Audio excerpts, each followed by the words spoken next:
Good point. He obviously had some problems. Why? Our question is, and I think a lot of people's question is, why did he go off the grid? Why did he not seek counsel of his friends and his family? Why did he choose to spend time in Japan by himself and then travel around by himself? Not if he was feeling this bad, this low. Why? We would ask, why wouldn't he have sought help? And I think that some of you folks are objecting to us using the word radicalized in the chat, but this is, by all definitions, a terroristic act. The Manhattan DA's office is looking to push this up to a murder first degree based on an aggravating factor, which they're going to look at as a terroristic act. He shot a head of a corporation, the CEO, and in his writings, he specifically targeted this head of the corporation for many reasons that are listed in his notebook and his writings. So as the evidence just keeps mounting, and folks, when we talk about this investigation is not even close to being over. They have a laptop they're getting a search warrant for. There's been a search warrant for his cell phone, right? Search warrant, of course, for the backpack where they found clothing that he wore during the recon and the assault.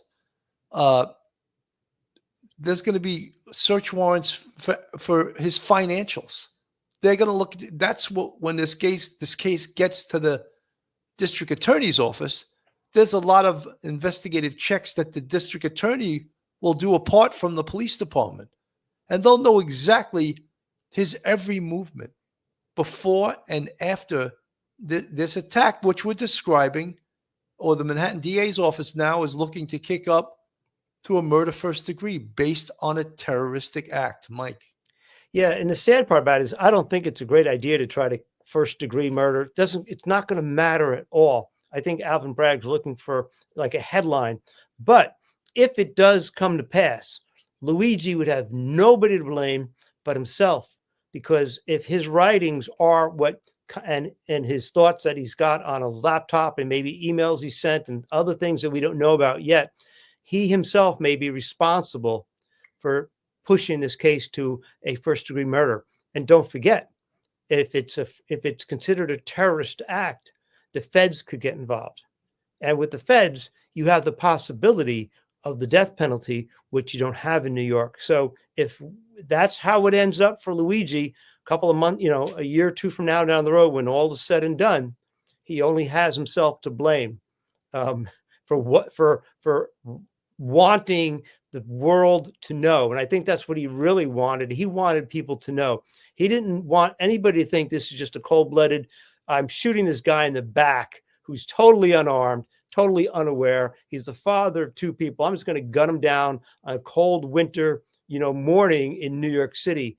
No. It's more than that. It's symbolic. And we saw the video of him getting out of the police car, going into, I think, the jail or the prison. And he was yelling about, this is insulting to the intelligence of the American public. He wants a platform. He wants that platform. And that sad part about it is he might think that it might get him somewhere with the public. And unfortunately, there are people who are actually falling for it. Absolutely. Peter London from the chat, Ted K railed against technology and how it suppressed and would continue to destroy humanity.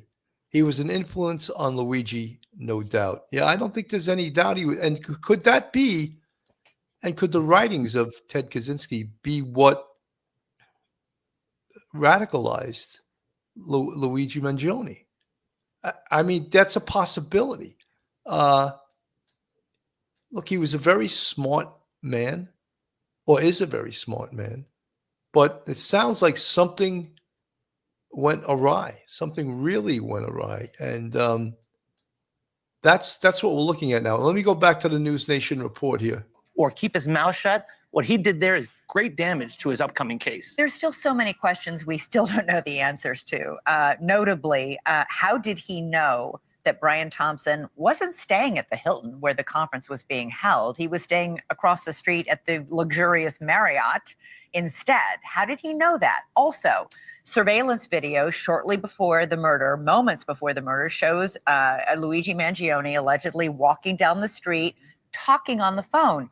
Who was he talking to? All his friends, all his family, none of them had heard from him in months. It's a good point. And even though he may not have known that Thompson was staying at a different hotel, he knew that the shareholder meeting was at that hotel. Well, that's Hilton. public information. Right. But the Hilton is a massive hotel with many, many entrances. He knew exactly where to be because he knew exactly where Brian Thompson was walking from, the Marriott. And he wasn't staying at the hotel where the conference was happening. I know it's a good point. And also it's a good point that someone must have known something. He was talking on the phone, and yet we had a picture of him that was out in the public for days, and no one called police to say, this is the guy I know. So there's something else going on here, and we're going to find out. But kudos to the McDonald's employee who did what others would not do.